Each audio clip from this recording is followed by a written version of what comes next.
Hey everyone, Shabby here and welcome back to our next episode of the SWE Adenaline. And tonight is a fond farewell to the Adenaline Arena, our last show in this arena, our last show of Adenaline before our massive Shabby Mania finale next weekend. And here's our first match of the evening. It is going to be Oney Lorcan taking on Minuro Suzuki one-on-one. Now, of course, as I mentioned over the past few episodes, we are going to have a six-man elimination table match at Shabby Mania between Ringkampf plus, of course, Oney Lorcan with Japanese strong style.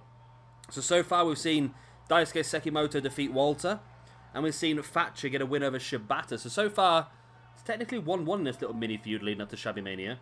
Who is going to get the rest of the momentum? Will it be Ringkampf and Oney Lorcan?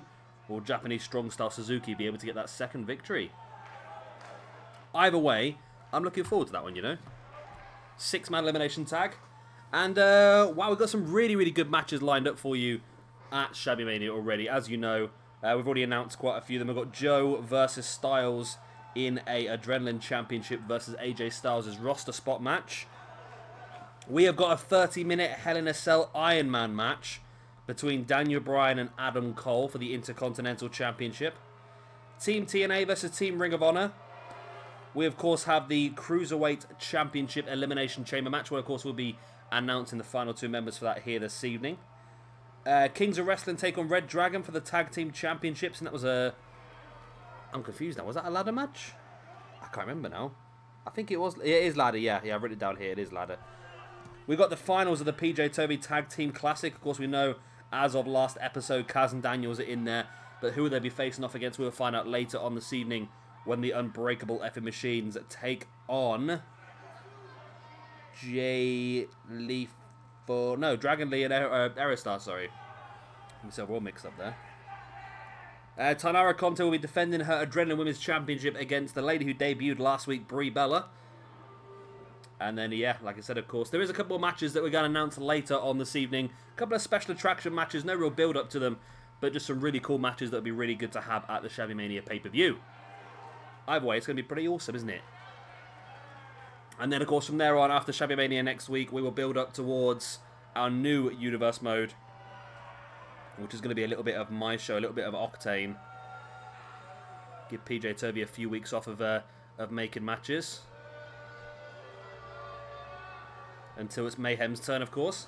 Not quite sure which one we're going to do after Octane. I've got a feeling that it could end up being Carnage. I don't know. I just feel like Carnage would be pretty cool to do. I've got some really good ideas for Carnage. But of course we also have Throwdown and we have Mayhem there as well. And then potentially one or two other little bits and bobs that I've got planned on doing. There is talk between myself and PJ Tovey about potentially doing a SWE World Cup when the real World Cup is on. I think that'd be pretty cool. I'm going to be away for that, though. I actually go away in the first day of the World Cup, and I'm away for the whole group stages. But I still think it'd be pretty cool to do a sort of Wrestling World Cup. Bring together some of the best nations across the world and let them fight it out in group stage matches, and then, of course, go into a knockout stage. I think that'd be a really cool little idea. The Wrestling World Cup. Yes, there's a lot of different things we're thinking of doing. King of Trios is a potential one as well. Now that six-man tag Tornado seems to work okay, King of Trios could be an interesting one. So there's a lot of stuff still to come from us. I'm hoping to try and pick the episodes back up a little bit soon as well, because of course it has dropped down a little bit with my work commitments. That I've dropped down to 2 episodes a week now of SWE. I want to at least knock out 3 episodes a week, one Saturday, one Sunday, maybe one on Wednesday in the middle as well. But at the moment, you know what it's like at the moment, because this was supposed to be uploaded on Sunday, this video, but I wasn't expecting to leave work at 9 o'clock on Friday night, so I didn't get the chance to record this episode like I was supposed to, and Lorcan, they're able to completely dislocate his own elbow to pull off that glitchy pin. I'm looking forward to a fresh start, though. I think as much as I've enjoyed this Adenaline Universe mode, I'm really looking forward to the big payoff, of course, Shabby Mania, but as much as I've enjoyed this Universe mode, I really am looking forward to just a fresh roster, a fresh start, and that's one of the reasons why we went for this style, isn't it? One of the reasons why we went for this individual universe modes. Give it as much as we can, build up the shows, build up the storylines, build up the rosters as much as we possibly can, and then basically bring it to a massive finale, get a big payoff, and then start something fresh. And I'm looking forward to that. I've got it already written here in my top drawer. Well, it was my top drawer. It's next to me now. Is it? That's the wrong one. Where is it? There it is. It's behind. It is going to be really cool, actually. I've got some really cool stuff lined up. And I just hope that I can match the quality of PJ Tovey's Adenaline shows here. Or maybe even, you know, get one ahead, you know. That'd be cool for you guys to do, actually. You guys can tell us what you think about the rosters, which ones you preferred.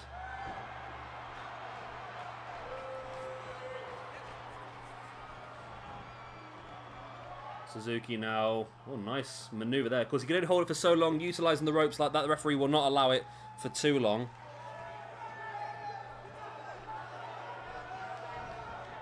Suzuki now, again, using that rope so well. He's just biting away at the arm of Oney Lorcan. I'm surprised the referee's allowing Suzuki so much freedom here to do some of these manoeuvres, because they're not... Well, they're not fair, are they? Let's face it. Using the ropes and so forth, Suzuki's really pushing the rules of wrestling as far as he can possibly take them. And while the referee keeps allowing him to do so, he's going to keep pushing them further and further.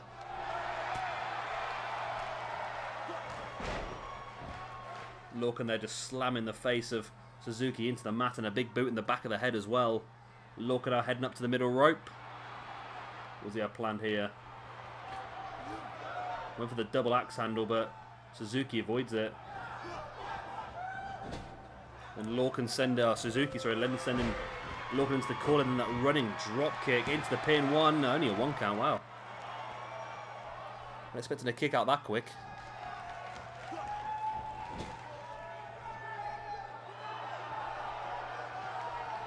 Suzuki now draping Lorcan face first over that top turnbuckle. Bad and shoulder first into the post. Brutal. Lorcan now booting the gut and a big club over the back as well. Lorcan springing Suzuki into the... Ooh. Both guys clashing chest first into each other. And a big spear there by Lorcan, taking Suzuki off the apron. Hard-hitting match, this one, both ways. And it's... really is important. Like I said, just building that momentum, building that pressure on your opponent for that 6-man elimination table coming up for you next weekend. Oh, nice. Reversal there by Suzuki from the DDT into a Northern Light suplex on the outside.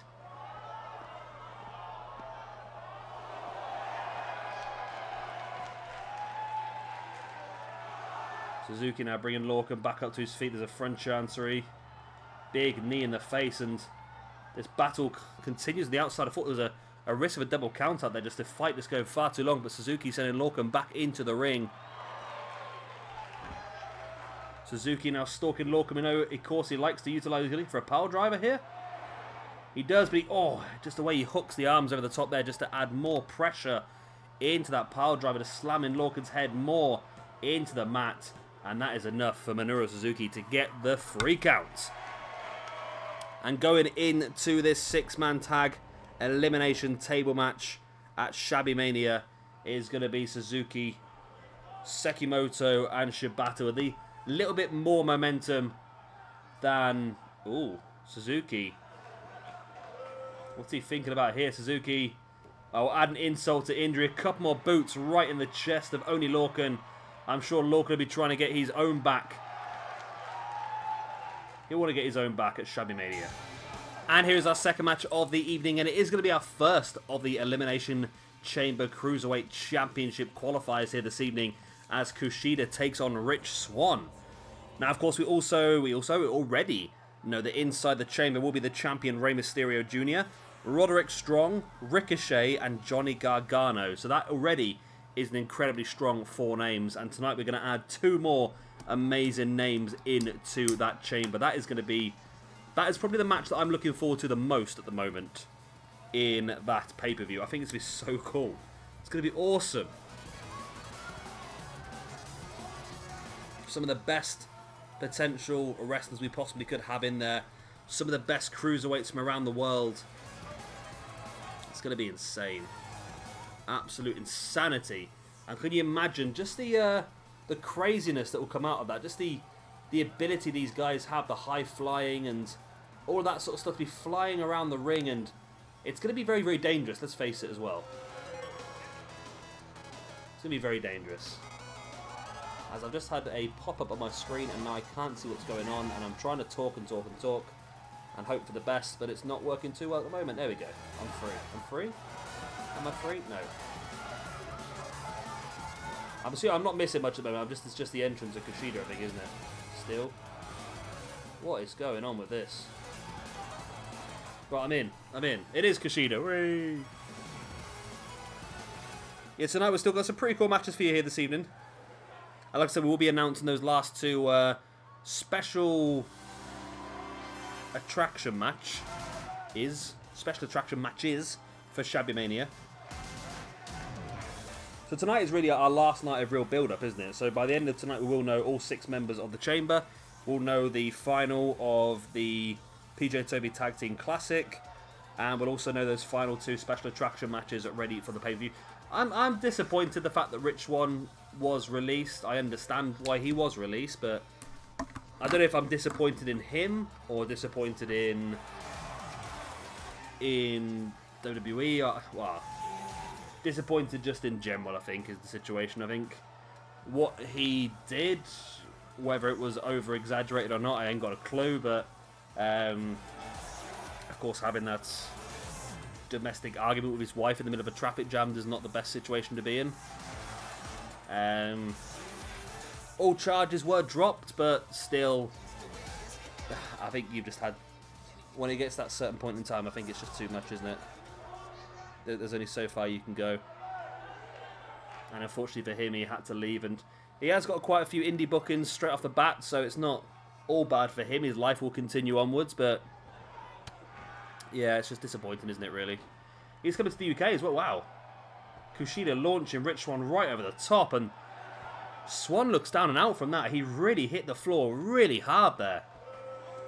And if Kushida can just continue this assault, he might have an easy victory with that. Oh, Kushida using the ring post as well. Kushida's demolishing Rich Swann here. And this would be brutal, because I can't imagine if Kushida can act like this in a normal singles match. How is he going to work in an actual chamber with all that steel around him, and locks in the armbar straight away early in the match? Rich Swann is just about surviving, though. And Kushida does break the hold, looking to continue the assault, but Kushida is brutal. What is going on with Kushida? Now, Rich Swann has never quite got back into this since being launched over the top and hitting the floor with the pace that he did. It was absolutely brutal. Now locking in the Kimura lock as well after that armbar. Surely, yeah, Rich Swann does have to tap out, and wow. I think that we are looking at a situation here where it's going to be hard to see anybody but Kushida maybe walking out of this Elimination Chamber. That was possibly one of the most brutal demolishments of a wrestler I think I've ever seen. Kushida wants to make sure that he was in that match, and he's done just that here. Absolutely ripped poor old Rich Swann to shreds. That is really, yeah, just wow. Kushida joins Roderick Strong, Ricochet, and Johnny Gargano inside, and Rey Mysterio Jr. inside the Elimination Chamber. We've got space for one more man, which we will be crowning here later on this evening. And have we saved the best for last? Who knows? There's 2 pretty damn good wrestlers that I would love to see involved in that match, involved in our last qualifier here this evening. So I dare say no matter what happens in that match, we're going to have somebody awesome in there. But after watching Kushida here, would I want to be inside a chamber with this man? God, no. And here is our next match of the evening. Nothing to this one, really. Just a bit of a fun match, you know. Probably the last time we'll see both of these guys in this universe mode. So why not a little bit of Loki versus Joey Ryan? I'm up for that. If you're up for it, I'm up for it. A bit of Loki, Joey Ryan. Now, Loki was somebody who was on the verge of being included in the qualifiers for the Elimination Chamber. Peter Tovey just felt that there was a few guys that just a little bit further ahead of him who hadn't had the opportunities or would have made this match even better. So Loki, unfortunate in that, but still had a pretty decent universe mode. I think he's done a few decent things, had a couple of good matches here and there. And this is his chance to finish things off with a win. And of course, don't forget this Universe mode will come back at some point, as they all will. We are going to continue on with this. Each of our brands has its own specific feel.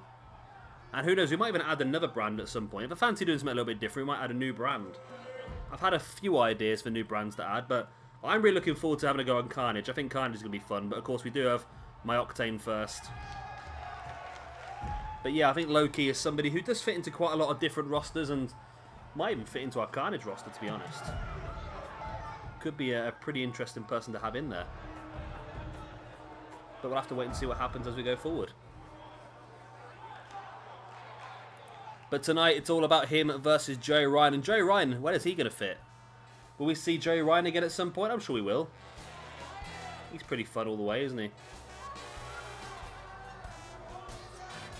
Joey Ryan. Joey.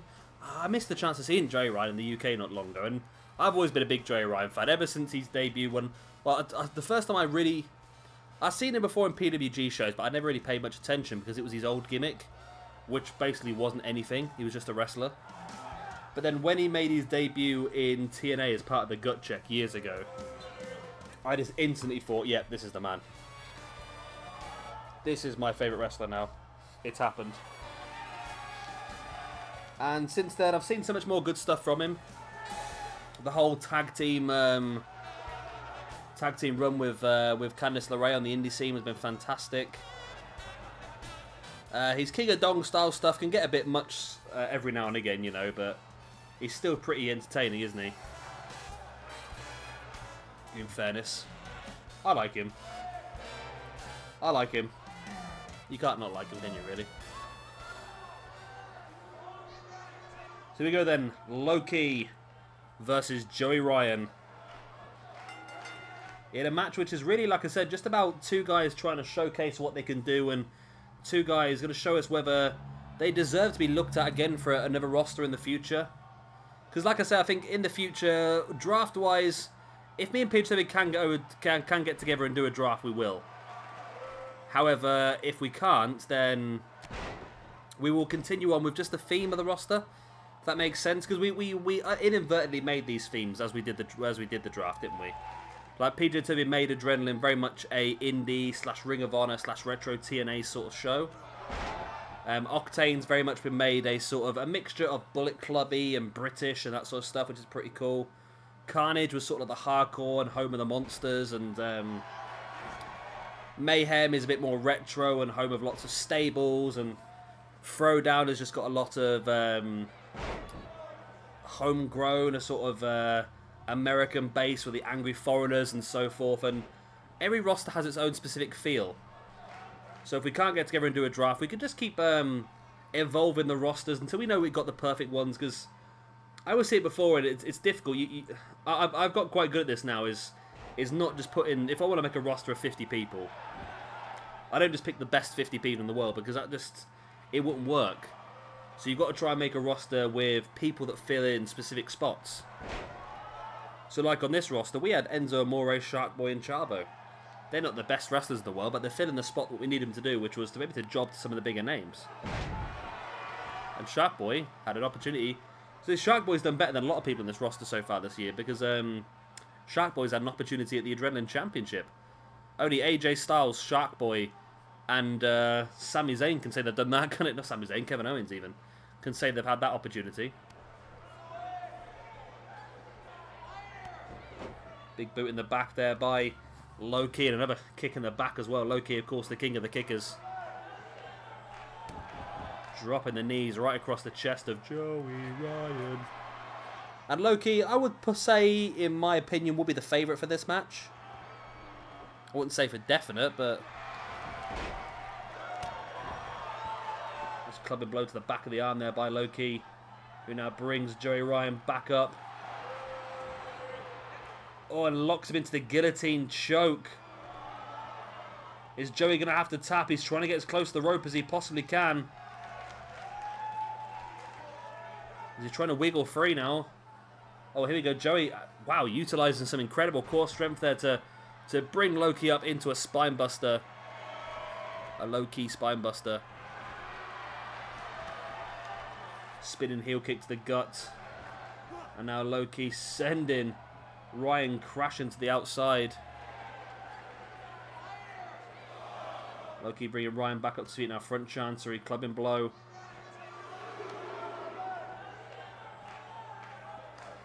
Now Loki just dragging Joey Ryan around the ring, but Ryan fighting back. Breaking free. Now Joey Ryan dragging Loki around the ring now. And Loki fights back. Okay. This match has got a little bit tedious in the last minute or so. As Joey Ryan, the big stamps in the back of Loki, trying to bring him back up to see, but Loki tripping Joey Ryan over. And back in the ring they go. Right. Bit more action now as Loki stalking Joey Ryan. And locks in the Kimura lock. Well, we saw the last match end in a Kimura. We're going to see this one end in a Kimura as well. Potentially. Yep, Joey Ryan taps out the Kimura lock as well. And wow, 2 Kimura lock victories in 2 matches. That's pretty interesting, isn't it? Both Loki and Kushida. Loki again showed great ability here. In a man who I feel like will definitely get brought into the roster for another show as well. He's not just a one-trick pony, is he?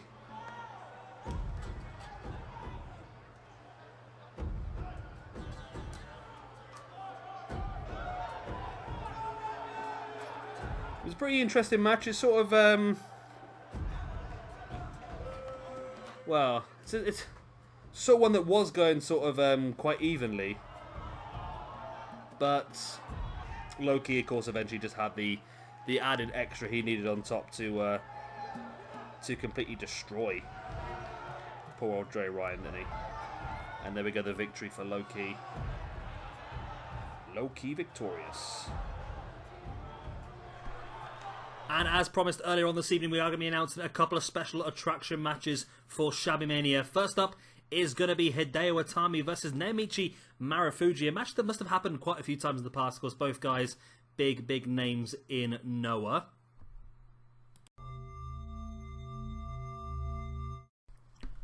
And on top of that, we're going to be having our first ever Monsters Ball match here in SWE. We've got King Cuerno, Abyss, Falabar and Sami Callihan in a fatal 4-way elimination Extreme Rules match, or Monsters Ball if you will. It's going to be awesome at Shabby Mania next weekend.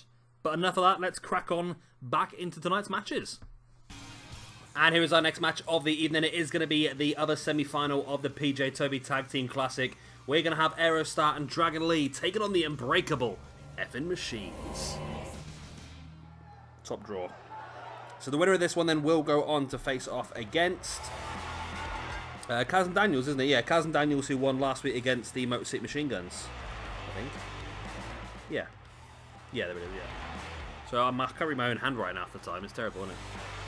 Because I work with computers most of the day, I forget how to write a lot of the time. It's just a messy scribble all the time now, isn't it? Good times.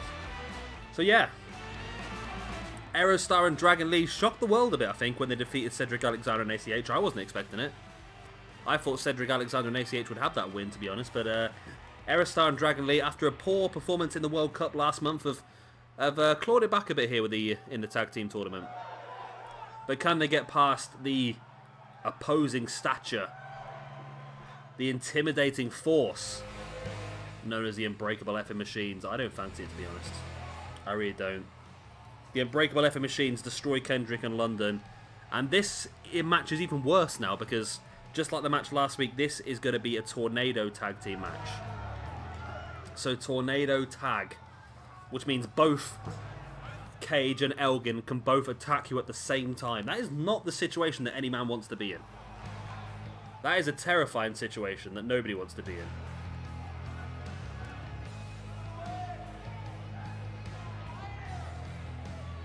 And here they are then, Cage and Elgin. The Unbreakable effing Machines. This is their chance to guarantee themselves a spot on the main Shabby Mania card.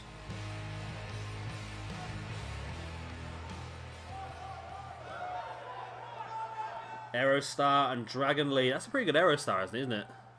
I think there's an even better Aerostar knocking around now. I saw someone put one on Twitter the other day. I've actually started following some core creators on Twitter because it's really useful for seeing when new ones have been made. And oh my god, look at this so far.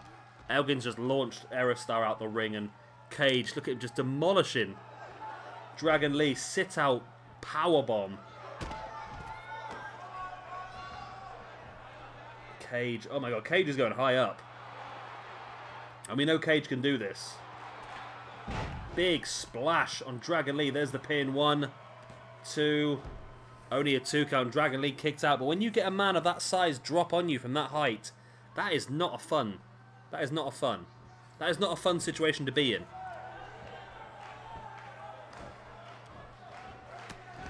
As Dragon Lee there breaks free from that armbar. Oh, look at that. Dragon Lee broke up the pin. But as he did, Cage just caught him a big boot across the gut. Elgin now sit out powerbomb on Aerostar as Brian Cage just now has Dragon Lee up.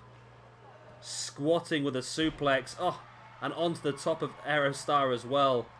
And both Elgin and Cage are absolutely destroying these two poor little Mexicans.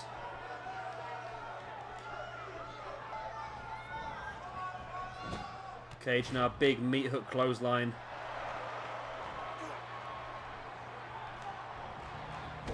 Buckle bomb there by Elgin on Aerostar. Then Elgin just turns straight around and clotheslined Dragon Lee in the corner, then brings him out into a powerbomb. Dragon Lee and Aerostar have not been on their feet in the last couple of minutes. They've just constantly been demolished. As now, oh, Elgin there was going for an Elgin bomb, I think. But Dragon Lee avoided it. And Cage now going to show his strength with this deadlift suplex over the top. Oh, deadlift into a Falcon Arrow. There's a pin there by Elgin on Dragon Lee, and still Dragon Lee kicking out. Is that a wise idea, Dragon Lee? Is that really a wise idea? Would it not have been better just to stay down? I think I would have considered staying down, to be honest.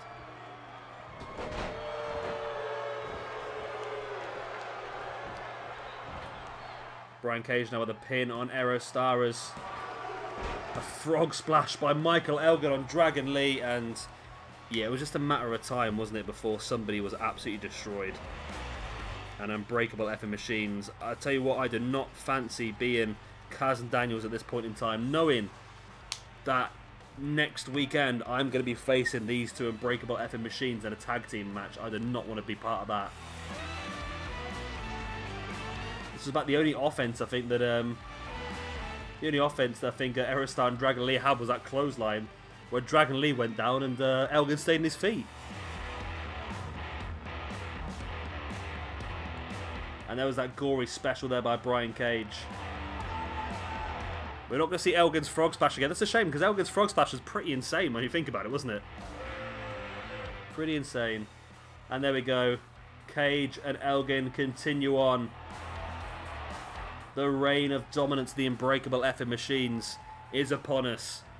And the last thing that stands in their way is Kaz and Daniels at Shabby Mania in front of a sellout audience in a massive, massive arena as well. Shabby Mania, here we come.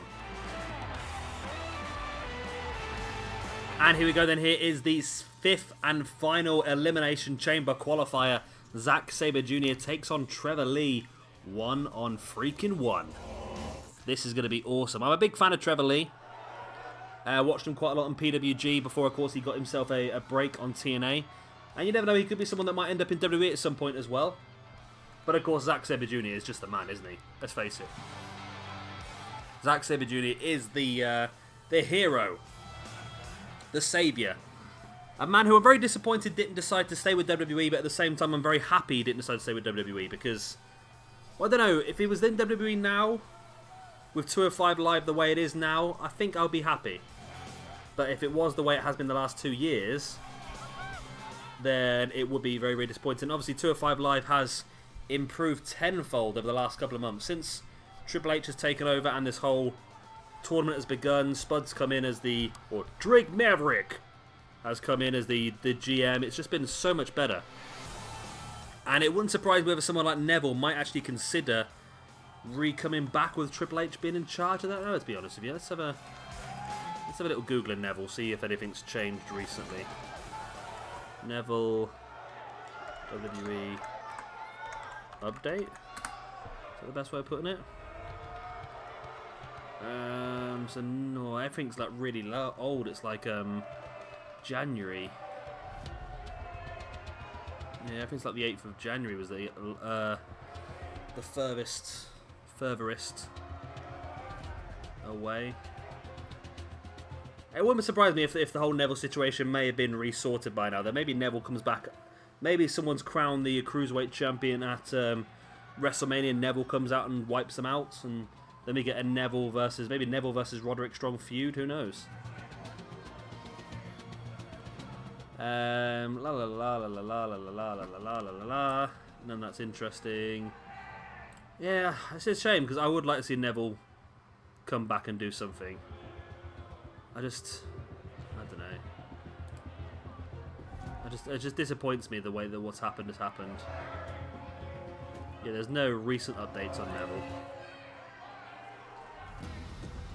Neville, of course, he requested his release back in early January, wasn't it, really? But so this is the... there's one in the 2nd of March.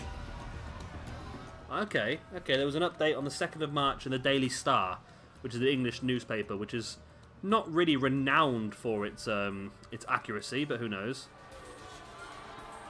Rumours suggest the King of the Cruiserweights fell out with WWE Big Ways after miserable in the promotion due to the direction of his character and lack of rewards and the rough life he has had on the road. WWE insists he's not quit the company, but reports suggest that he has been pushed. Well, he has pushed for release, but has been given no go-ahead. But according to Dave Meltzer, negotiations between the two sides have restarted and Neville could be returning by early April. There's no information about what, whether it be around the WrestleMania on April the 8th. The ex-Cruiserweight Championship made his name for himself. NXT founder and senior producer Triple H is now in creative control of 205 Live, and that could convince the British High Flyer to return to action. See, that's what I said. I think it's a possibility. It is a possibility that it could happen. And of course, if you want to see a bit more Neville, he will be involved in our next universe mode, our Octane universe mode. Neville will be there. Of course, he was one of the men that I drafted. And so Zack is again having a very strong performance here over Trevor Lee, and again locking in that armbar straight away. And some of these guys that he's tapped. Wow. Well, that was bloody short, wasn't it? That was really bloody short. Right, Zack Sabre Jr. Well, there we go. We now know our 6 men inside the Elimination Chamber. My God, is that going to be good? Rey Mysterio Jr., Roderick Strong, Ricochet, Johnny Gargano, Kushida, and Zack Sabre Jr. all fight it out for the Cruiserweight Championship inside the first ever Cruiserweight Championship Elimination Chamber. And as we said, there were a few guys like Zack Sabre Jr. who normally wouldn't be that interested in our universe mode in the Cruiserweight Championship. We'll see him a little bit further up the card, but in this situation, the idea of making history, the idea of being part of such a historic moment, the first ever SWE Elimination Chamber Cruiserweight match, has dragged people like Zack Sabre Jr. into this division, and as you can see, maybe he was a little bit too good on the night for Trevor Lee. Anyway, main event time. And here we are then, our final match of the evening, and it is going to be our final match in the build-up for the big TNA versus Ring of Honor match at Shabby Mania. We have got Kurt Angle representing TNA versus Seth Rollins representing Ring of Honor. And of course, remember, we are going to have this big 8-man tag match at Shabby Mania. It is going to be Sami Zayn, Kevin Owens, CM Punk, and Seth Rollins versus Austin Aries, Bobby Roode, James Storm, and Kurt Angle. So I have to try and remember who was in which one there for a second. So yeah, that's going to be pretty damn good. I'm looking forward to that match. Well, I'm sort of half looking forward to it and I'm half dreading it because I know what this game's like sometimes. Especially with a... an 8-man tag match. It could be really, really rough. It really could be really rough. But, you know, we'll get there.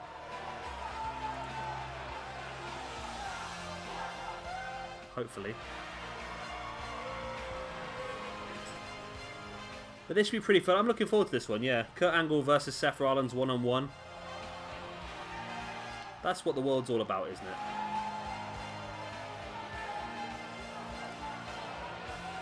This is sort of cool stuff the world is all around. Seeing fantastic guys like this collide in the ring together.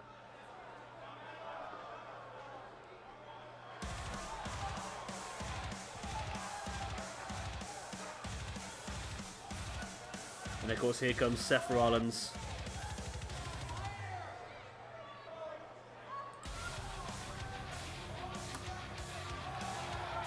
I've got to mention he's making his debut here in SWE Adenaline.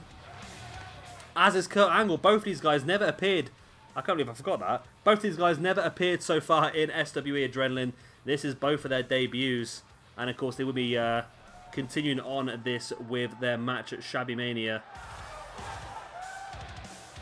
Can't believe I forgot about that, to be honest.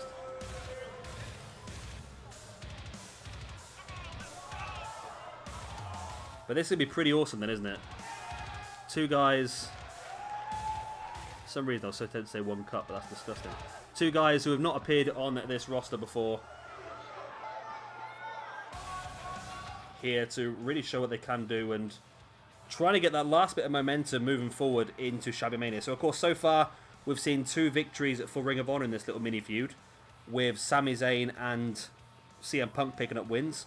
And 1 win for Bobby Roode for TNA. So can Kurt Angle even it out here and make it 2-2 in this mini feud, or will Seth Rollins take the majority of the momentum into Shabby Mania for Ring of Honor?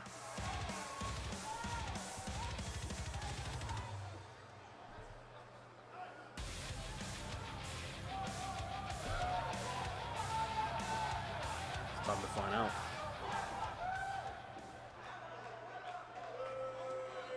What was the way Kurt Angle just bends over like that? It looks so weird the way that he just propped up in that corner.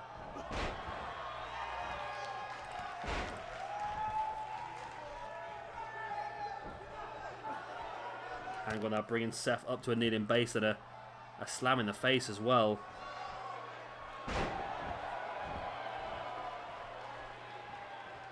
Seth dropping into the pin. Only for a 1 count. Seth now into a Seth Walker. Wow, really early in the match for a Seth Walker.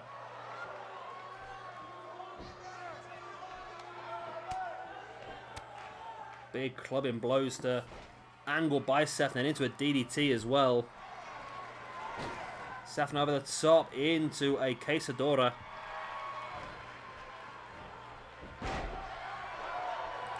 Angle the arm drag though, bringing Seth back around, but Seth fighting back pretty well. Sit out slam.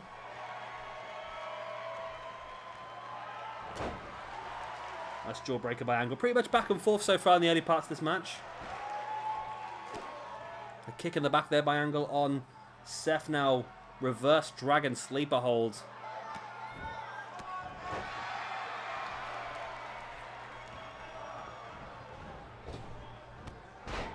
Angle big knee in the gut of Seth.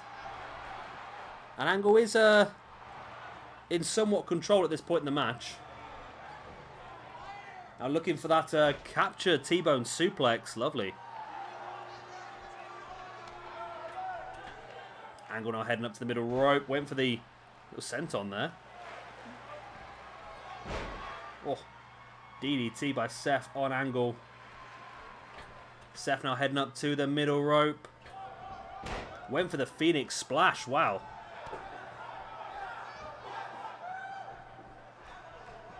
Angle bringing Seth back up to his feet now.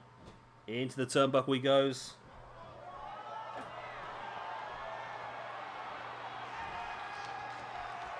Angle heading up with Seth. Superplex. Wow. Into the pin. 1, 2. Only a 2 count.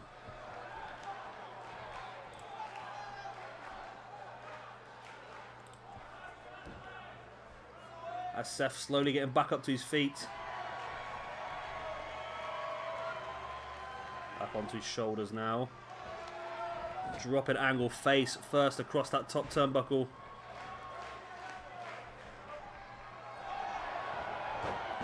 Rolls him through into a super kick. Wow, Kurt Angle took that right on the chin as well.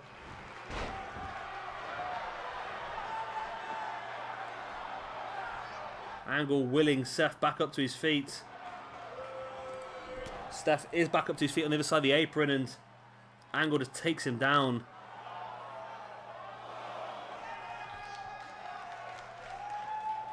Angle not really taking advantage of the situation at this point in time, is he?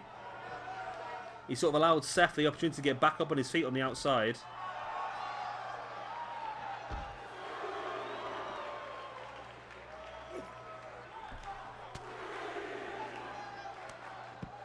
Angle just slapped Seth on the outside. Seth throwing Angle back into the ring. And now Seth stalking Angle. Does he have enough to finish him off here? There it is, the ripcord knee into the pin. Well, if that's not a rope break, I don't know what is. Well, oh, there we go. It is finally a kick out by Angle, but Angle's head was resting on the bottom rope. If that's not a kick out, then I don't know what is a kick out in this world. Because that's crazy. Absolutely crazy that was, wasn't it? That's belly to belly suplex. Angle now heading up to the middle rope, showing off now. But has he realised that Seth is slowly getting back up to his knees? He has now. Seth avoids the kick, now sending Angle into the corner. And a sliced bread by Seth. Into the pin on Angle. 1, 2. Oh, only a 2 count still. Seth needs to finish Angle off here. Can't give the guy too much time.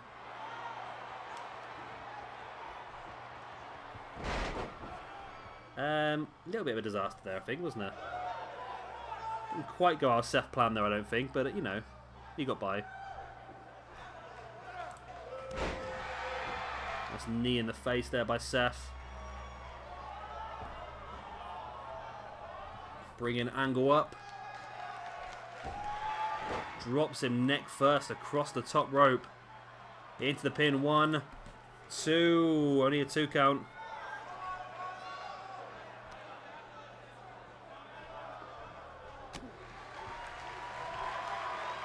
Angle went for the right hand, but Seth avoided it. Now Seth, another ripcord knee. Wow. There's no way Angle's kicking out of 2 of those. 1, 2, and 3. And Seth makes it 3 wins to 1 in favour of Ring of Honor over TNA. And Seth Rollins takes that momentum into Shabby Mania next week into the 8-man tag team match. Wow. We saw Seth Walker. We saw 2 ripcord knees. It's been an interesting day here. A very interesting day. And it was a fine way to close out our home here in the Adenaline Arena. Of course, this is the last time we'll see the Adenaline Arena for quite some time.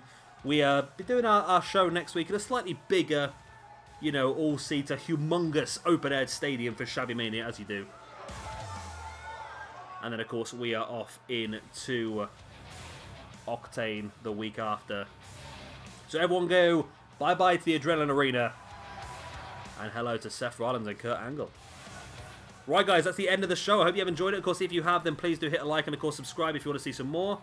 I've been Shabby Gamer. Thank you very much for watching, and I shall see you very, very soon for our first part of Shabby Mania, which will be next Saturday for you. Bye. The 1, 2, 3.